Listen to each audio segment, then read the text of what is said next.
7. The acme of religious living.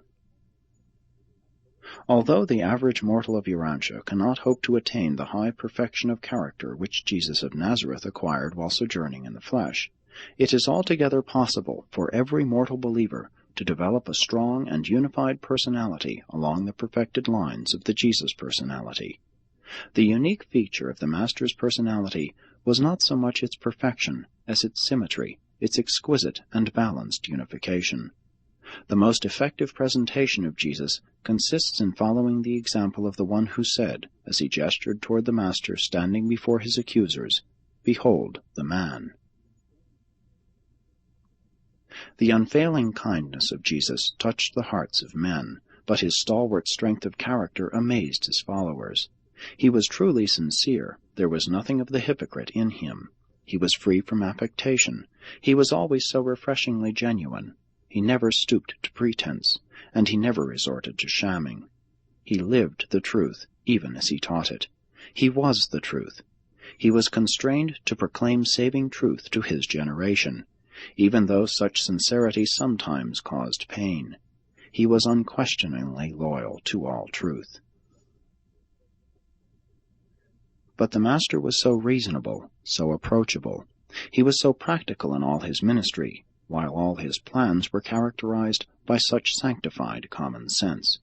He was so free from all freakish, erratic, and eccentric tendencies. He was never capricious, whimsical, or hysterical. In all his teaching and in everything he did, there was always an exquisite discrimination associated with an extraordinary sense of propriety. The Son of Man was always a well-poised personality. Even his enemies maintained a wholesome respect for him. They even feared his presence. Jesus was unafraid. He was surcharged with divine enthusiasm, but he never became fanatical. He was emotionally active, but never flighty. He was imaginative, but always practical. He frankly faced the realities of life, but he was never dull or prosaic. He was courageous, but never reckless, prudent, but never cowardly. He was sympathetic, but not sentimental, unique, but not eccentric. He was pious, but not sanctimonious. And he was so well poised because he was so perfectly unified. Jesus' originality was unstifled. He was not bound by tradition or handicapped by enslavement to narrow conventionality. He spoke with undoubted confidence and taught with absolute authority.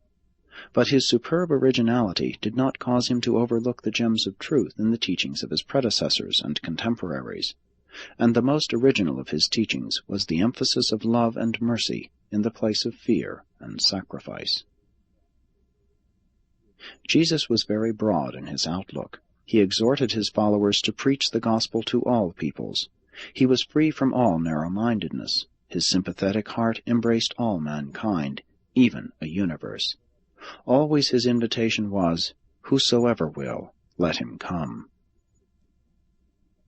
Of Jesus it was truly said, he trusted God. As a man among men, he most sublimely trusted the Father in heaven. He trusted his Father as a little child trusts his earthly parent. His faith was perfect, but never presumptuous. No matter how cruel nature might appear to be, or how indifferent to man's welfare on earth, Jesus never faltered in his faith. He was immune to disappointment and impervious to persecution. He was untouched by apparent failure. He loved men as brothers, at the same time recognizing how they differed in innate endowments and acquired qualities. He went about doing good. Jesus was an unusually cheerful person, but he was not a blind and unreasoning optimist. His constant word of exhortation was, "Be of good cheer." He could maintain this confident attitude because of his unswerving trust in God and his unshakable confidence in man. He was always touchingly considerate of all men because he loved them and believed in them. Still, he was always true to his convictions and magnificently firm in his devotion to the doing of his Father's will. The Master was always generous. He never grew weary of saying, "It is more blessed to give than to receive." Said he, "Freely you have received, freely give." And yet, with all of his unbounded generosity, he was never wasteful or extravagant. He taught that you must believe to receive salvation, for everyone who seeks shall receive. He was candid but always kind. Said he, "If it were not so, I would have told you." He was frank but always friendly. He was outspoken in his love for the sinner and in his hatred for sin. But throughout all this amazing frankness, he was unerringly fair. Jesus was consistently cheerful, notwithstanding he sometimes drank deeply of the cup of human sorrow. He fearlessly faced the realities of existence, yet was he filled with enthusiasm for the gospel of the kingdom. But he controlled his enthusiasm. It never controlled him. He was unreservedly dedicated to the Father's business. This divine enthusiasm led his unspiritual brethren to think he was beside himself, but the onlooking universe appraised him as the model of sanity and the pattern of supreme mortal devotion to the high standards of spiritual living. And his controlled enthusiasm was contagious. His associates were constrained to share his divine optimism. This man of Galilee was not a man of sorrows. He was a soul of gladness. Always was he saying, "Rejoice and be exceedingly glad." But when duty required, he was willing to walk courageously through the valley of the shadow of death. He was gladsome, but at the same time humble. His courage was equaled only by his patience. When pressed to act prematurely, he would only reply, "My hour has not yet come." He was never in a hurry. His composure was sublime. But he was often indignant at evil, intolerant of sin. He was often mightily moved to resist that which was inimical to the welfare of his children on earth. But his indignation against sin never led to anger at the sinner. His courage was magnificent, but he was never foolhardy. His watchword was, "Fear not." His bravery was lofty, and his courage often heroic, but his courage was linked with discretion and controlled by reason. It was courage born of faith, not the recklessness of blind presumption. He was truly brave, but never audacious.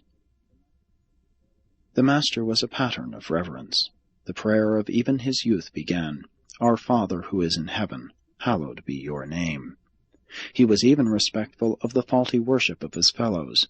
But this did not deter him from making attacks on religious traditions or assaulting errors of human belief. He was reverential of true holiness, and yet he could justly appeal to his fellows, saying, "Who among you convicts me of sin?" Jesus was great because he was good, and yet he fraternized with the little children. He was gentle and unassuming in his personal life, and yet he was the perfected man of a universe. His associates called him Master, unbidden.